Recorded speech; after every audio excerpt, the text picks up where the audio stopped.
up, guys? I'm Tim Tebow, and I'm so excited to do the U version verse of the day.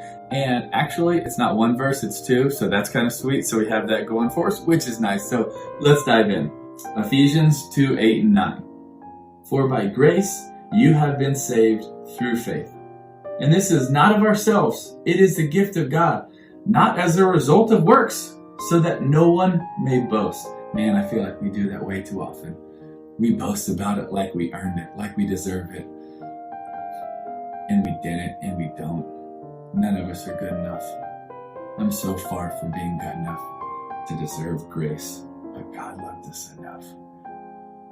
I love that Paul mentions grace 3 times in this chapter and 12 times in Ephesians. You know what? I think he wants us to understand grace because he emphasizes it over and over and over again. And guys, why it matters so much is because we were in debt, and it was a debt we couldn't pay. Imagine if you were in debt and you knew you could never pay it, and someone walked up to you and took out a checkbook and a pen and wrote the exact amount and handed it to you to make you debt free.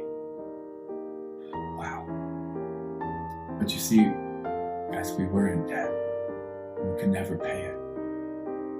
And the God of this universe loved us enough to send his son on a rescue mission to pay our debt, to pay my debt, the debt that I could never pay.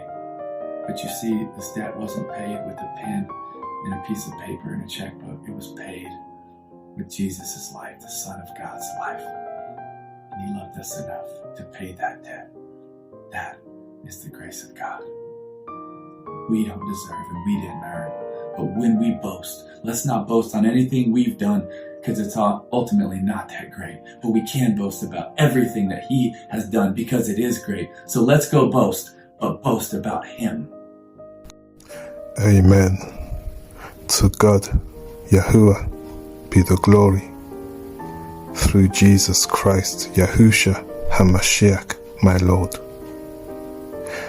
Amen.